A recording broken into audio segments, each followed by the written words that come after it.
ನಮಸ್ಕಾರ ಬೆಂಗಳೂರು. ನಮ್ಮ ಬೆಂಗಳೂರಿನ ಜನ ಟೈಮ್ ಹೇಗೆ ಓಡುತ್ತೆ ಅಂತಲೇ ಗೊತ್ತಾಗಲ್ಲಪ್ಪ ಅಂತ ಅಂತಿರ್ತಾರೆ. ಆದರೆ ಆ ಟೈಮ್ ತೋರಿಸೋ ವಾಚ್ ಹೆಂಗೆ ಓಡುತ್ತೆ ಅಂತ ಗೊತ್ತಾ? ಎಲ್ರಿಗೂ HMT ವಾಚಸ್ ಗೊತ್ತು.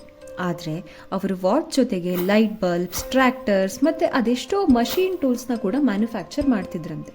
1953ರಿಂದ 2016ವರೆಗೂ ಉತ್ಪಾದನೆ ಮಾಡ್ತಾ ಇದ್ದ HMT ಆ ವರ್ಷ ತನ್ನ ಎಲ್ಲ ಮೇಜರ್ ಆಪರೇಷನ್ಸ್ನ ಕ್ಲೋಸ್ ಮಾಡಿದ್ರು. ಆ ಕಂಪನಿ ಮತ್ತೆ ಅವರು ತಯಾರಿಸಿದ್ದ ಎಲ್ಲ ಪ್ರಾಡಕ್ಟ್ಗಳ ಬಗ್ಗೆ ತಿಳಿಸೋಕೆ ಅಂತಲೇ ವಾಚ್ ಮ್ಯೂಸಿಯಂನ ಇನಾಗ್ರೇಟ್ ಕೂಡ ಮಾಡಿದ್ರು. Braille watches, floral clocks, garden clocks, solar clocks, ಹೀಗೆ ವಿಶೇಷವಾಗಿರೋ ಕ್ಲಾಕ್ಸ್ನ ಕೂಡ ನೀವಿಲ್ಲಿ ನೋಡಬಹುದು. ಅಷ್ಟೇ ಅಲ್ಲ, ಓಂಕಾರ್ ಹಿಲ್ಸಲ್ಲಿರೋ world's second largest clock tower, ಲಾಲ್ಬಾಗ್ನ ಫ್ಲೋರಲ್ ಕ್ಲಾಕ್ ತಯಾರು ಮಾಡಿರೋ ಹೆಗ್ಗಳಿಕೆ ಕೂಡ ನಮ್ಮ HMTಗೆ ಇದೆ. ನೆಹರು ಅವರಿಗೆ ಪ್ರೆಸೆಂಟ್ ಮಾಡಿರೋ ಫಸ್ಟ್ ಜನತಾ ವಾಚ್ನ ಲೈಫ್ ಸೈಜ್ ಮಾಡೆಲ್ನ ಕೂಡ ನೀವಿಲ್ಲಿ ನೋಡಬಹುದು.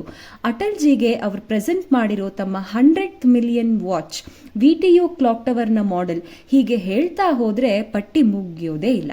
ಈ ಮ್ಯೂಸಿಯಂನ ಫ್ಯಾಮಿಲಿ ಜೊತೆ ವಿಸಿಟ್ ಮಾಡಿ ಹಾಗೂ ಬೆಂಗಳೂರು ಮೆಲೋಡೀಸ್ನ ಫಾಲೋ ಮಾಡೋದನ್ನ ಮರಿಬೇಡಿ.